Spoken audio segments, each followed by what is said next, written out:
Hey, all, Coach Ada here.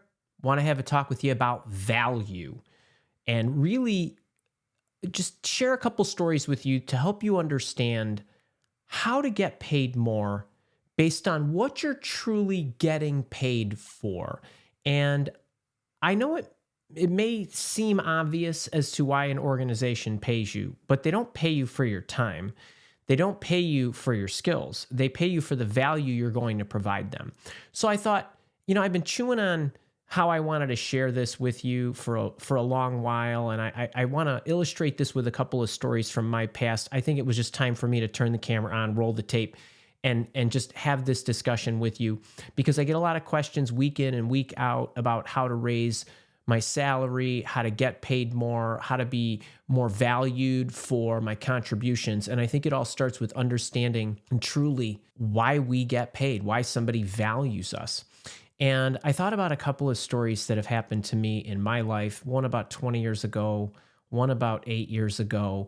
And trust me when I tell you that 20 years from now or 200 years from now, these stories will be every bit as valuable and accurate and illustrative as they are today, as they were yesterday, yesteryear, yesterdecade, or whenever that is. So the first story happened literally about 20 years ago. It was the summer of 2004, so a little over 20 years ago. I got a phone call from a guy named Tom, super guy, and he said to me, "Andy, my name's Tom, and I got your name from Jeff, a mutual friend, and I want you to know I'm moving back to Chicago," which was his former home, but he had been gone. He's moving back to open up an arm of a consultancy. We tried this before.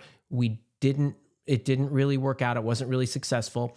And when I told Jeff I was moving back to Chicago and I told him I was opening up an arm of a national consultancy, he told me I needed to call you because A, you know everybody in town, and B, you really know what it's like to run a consulting company. So would you be open to meeting with me and my president, who will be flying in?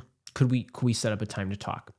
Now, the first lesson that I want to share in this story is I couldn't say yes fast enough, because this sounded like somebody who would be great to have in my network, and I knew I can help him. I can help him understand what works in the city, what works with the organizations, what works from a consulting model perspective, how to network, how to target organizations, and all of those other things. And I just wanted to give him that wisdom and that insight. So we sat down and we shared this. We had a great, we kind of cracked bread, so to speak. We had a great session, and off we went. And I didn't know at that time in the summer of 2004 that 6 months from that point, I would be opening up Mile Walk, my executive recruitment firm. So 6 months goes by, January rolls around, and I called Tom and I said, "Hey, it was great meeting you, and back in the summer. I'm an executive recruiter now. Do you want some formal help in recruiting people for your business?" He said, "That would be great. Why don't you come on down? We've got some other people from the headquarter office that I'd like you to meet. They're helping me on a part-time basis, kind of get the networking going, get the recruiting going, and really helping me open the office." So I went down to meet with them, and I met a guy named Troy, super guy, some other folks. And Troy looked at me and said, "Look, man, we can't afford normal rates for recruitment. There's cash flow issues. We're just getting the office up off the ground." And so I said to him, "All right, let's not worry about that. What can you afford? Why don't we put something together? Look, I'm just opening up my business. Let's be upfront about this. You guys are just opening up this arm. Let's figure out a way to work together." And the first thing that I want you to know is that I took some fractional rate at that point, not because I didn't believe in my skills, but because when I looked at what was happening at that time, I ultimately knew that getting work going, getting customer testimonials and case studies in order, and having references was more important than any amount of money they could spend. So at that time, the value for me was in the work itself. And I think a lot of people skip over this, because if you're making a career change, or if you're starting out, if you're an emerging professional just starting out in your career, or even if you're just changing jobs, it makes no difference. I want you to always consider what's the investment in your career at that moment you're trying to make that decision. So I knew that that was way more important. So we set up this deal where they paid me some small rate. It wasn't super tiny, but it wasn't very big. And we spread the payments out over 6 months, but it got me moving with them. It got me learning the mechanics of my recruitment business. And over the course of the next 2 years, I think I placed about 25 people at that organization. So it really served its purpose, not to mention it made my ability to sell my recruitment services to other clients, it made it that much easier. So one of the things that I want you to understand is value in the networking. I didn't know Tom could have hired me at some point. I didn't know I was going to be a recruiter. The art of the possible. I'm putting myself in a position to plant some seeds that I know will pay dividends somewhere along the way. I don't know how it's going to come to fruition. I wasn't even worried about that. My focal point was in helping him. And then when I started working together, the focal point was providing great value, building great relationships, learning my business, investing in me, and along the way getting paid a little to do that. So a couple years goes by, and now we're in a different position. We could right size the rates. So I did that. I said, okay, look, 2 years in, this has been great. You're in a different place. I'm in a different place. I got to get my rates for you really on par with my other clients in order for me to make sure that I'm continuing to offer you the best service and so on and so forth. We put a new contract in place. Little time goes by. We did more surgical recruitment at that time, not the high velocity that I was doing because it was costing them more money, and I wanted to be more prudent with my time. So about another year goes by, and I get a phone call from Tom, and he says, "Andy, I need you. We need your help." Sure thing. What's going on? He says, "Well, now that we're a few years in, we were running a model where our consultants were selling business to our clients, but I know we need to move to a more strategic selling model. I need to hire my first strategic salesperson to actually go into organizations, open the doors, and really help penetrate. And we don't have anybody on staff with those kind of skills. And for the last 6 months, I've had different people in my organizations and the recruiters looking for individuals. It's been 6 months. We haven't been able to find the right person. Can we enlist you to help us?" I said, "I'll tell you what, it's Thursday. Are you free for lunch tomorrow? It's Friday. Why don't I come down? Let's have some lunch. You explain to me what you need. By the end of the day, I can have a contract drafted because it's going to be a little bit different than what is currently in place. And I can start with this in earnest on Monday." So I go down, we have lunch, we put the contract together. As we scan it and send it back and forth, and he says, how long do you think it's going to take before we see some progress? Now, I knew based on what he needed, this was going to go quickly, but I wanted to manage his expectations. I said, "Well, listen, I'll call you by Friday, no matter what. Just give me the 5 days." I knew it wasn't going to take me that long. So that Monday morning, top of the pile, I start making phone calls. By the end of the day, I had 3 bona fide candidates for his salesperson. So I packaged them all up. I put a packet together, a write-up, all the goodies, all the information, so that when I woke up on Tuesday morning, I would send him the packet. Tuesday morning rolls around, I send him the packet and I say, "Tom, take a look at these individuals. I'll call you in a few hours. I'm a little tied up. I'll call you a little later this morning." I wanted to give him a chance to look at the people. I knew he was really going to like them. I called him a few hours later. He picked up the phone. He said, "My goodness, Andy, these individuals look fantastic. Can we start scheduling them over the next couple of weeks? And I have to have some people fly in to meet them, but we probably can wrap this entire thing up if all goes well with at least one of them within a month." I said, "Absolutely. I have their schedule. Let's get them scheduled up." 3 weeks goes by. He picks one of the people, Brian, who was absolutely a fantastic salesperson, and everything was great. Brian started.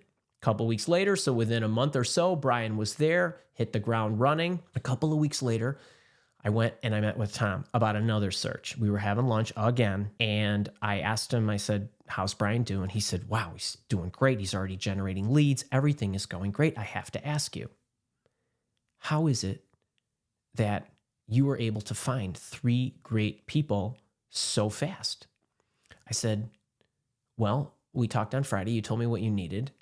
And I made 5 phone calls on Monday morning. 2 of the people all of these people were employed. 2 of them didn't want to leave their jobs. These 3 that I sent you were open to leaving."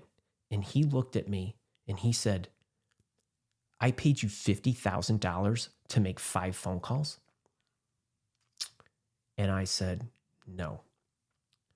You spent 6 months wasting around, spending God knows how much time, having all your people look for individuals. You interviewed them, wasted more time. You let more time go by where the salesperson, had you hired them sooner, could have started generating money. So you lost all that time. So that when you got in such a pickle and you had to throw up your arms because you didn't know what else to do, that when you had such a problem, you called me and it only took me 5 phone calls to solve your problem. You paid me for the years it took so that when you needed something at the moment you needed it, I only needed to make 5 phone calls to make it. You paid me for all that time I invested in me so that I only needed to make 5 phone calls. That's what you paid $50,000 for. And the point I'm trying to make to you is, he didn't pay me to make phone calls. He didn't pay me to interview people. He paid me to solve his problem, to help him achieve his goal, and to give him somebody that would do that. All of that time I invested in me as a recruiter, building my network, knowing what to look for, how to evaluate people, knowing whether they'd be the right cultural fit, skill set fit, whether they'd have longevity there. That's what he paid for. He doesn't pay for time. He paid for results. And you need to realize that when you are trying to sell your services to anyone, what are you going to do for them? How are you going to transform their life to help them achieve their goals by overcoming their problems? They're not paying you for all the time that you spent building your skills. He didn't pay me truly for all that time I invested. He paid me for the moment in time he needed me. But for me, I put myself in a position so that I only needed to make 5 phone calls. And that's not even the end of the story, because a couple of years went by, we still continued to do business together, and 3-4 years later, I was there again and we were doing another search. And at that time, Brian had been with him. Actually, this might have been about 5 years later. And before I went to meet with Tom, I called Brian and I wanted to catch up with him. And I said, hey, next week I'm having lunch again with your boss. I want to know, what's your lifetime book? And what that is I wanted to know what his lifetime book of business was. How much money have you sold for that company? How much revenue have you generated him? And he said, it's so funny you asked me. I just rolled over $20 million. So when I had lunch with Tom, I made a point to mention to him, I talked to Brian previously, asked him how things were going, said he's just rolled over 20 million. So now that $50,000 seems like peanuts, right? You can never truly understand the value until you take a look back and you see it in hindsight. But the point is, that's what he was hoping for. And as it turned out, Brian lasted there almost 8 years. So now that this relationship is 8 to 10 years, and recruiter Andy guy can make money really fast, but my aspirations and my goals, as far as what I want, the value I wanted to provide this world, had changed, because I could help companies, I could help candidates change jobs, but I can only do so much of that so quickly, because there was only one of me or my team or my small team of recruiters that would do that. I had aspirations of reaching you who might be listening to me from the other side of the planet. Well, in order to do that, I had to rebuild myself, rebuild my skills. And I have a story that I wanted to use to illustrate how life is not linear and how value is not linear, and how even though you've built skills over time, the applicability of those skills changes. And the interpretation of your value by different parties can change. So now we're about 10 years later, and maybe it's about 2015, and I decided I wanted to be a trainer in this capacity, a coach that could help individuals with their job searching activities and their career development activities, as opposed to an executive recruiter who helped businesses, a business-to-business engagement, which is what I had previously done and had spent 10 years building between 2004 and 2015. But in the middle of 2015, I decided I wanted to be a coach in this capacity, which meant I had to reestablish a brand so that people would know me that way and could see the value I could provide that way. So a couple years goes by as I'm building my community, reshaping my brand, in addition to offering recruitment services. But on top of that, I was operating as a career coach. But for the first year, I was offering all my material for free. And investing in my business and learning it to see how it worked. Well, in 2017, I decided that I wanted to offer a paid webinar, a resume writing webinar, and I decided to see if this would work. I was going to charge $47 to get people to join me in my webinar, $47. And not only was the webinar going to cost you $47, but if you showed up, you came and you followed the instruction and you drafted a resume and you would like me to review it, I would review it at no cost, zero.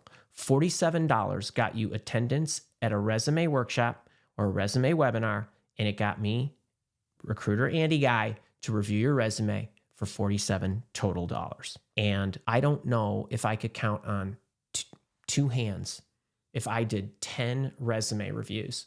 So Andy Recruiter Guy charged $47 in 2017. Here we are, it's 2025. Now, what's the difference between 2017 and 2025 when it comes to Coach Andy's resume template? Nothing. It's the same template.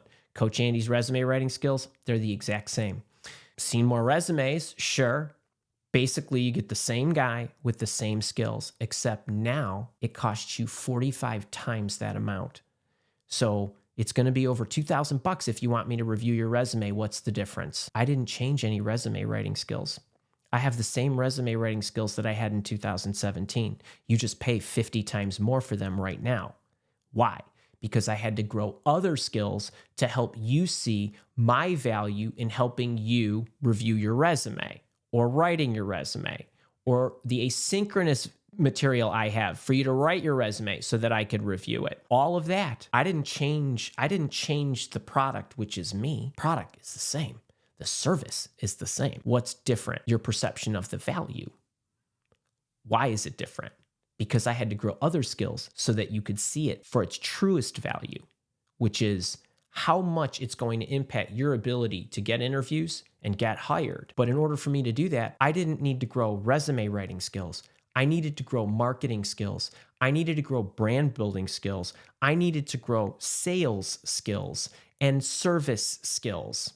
And these things have nothing to do with resume writing. So what's the moral here? When you go into a job interview, you're thinking, well, why am I not getting hired? What do I need to change? Do I need to go get certifications? What is it? Why is it I was so great at my last job, or I've been so great for the last 20 years?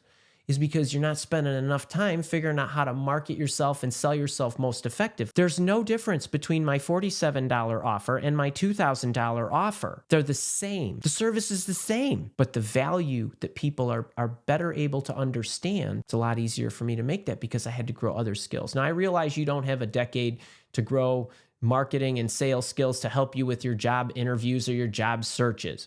But the point is, when you get those opportunities, it's about selling yourself. And the best way to sell yourself is to help somebody understand how you're going to help them achieve their goals by overcoming their problems. And if I'm a job seeker or I'm interviewing for a position, I'm obsessed with what are their goals, what are their problems, and how can I show them?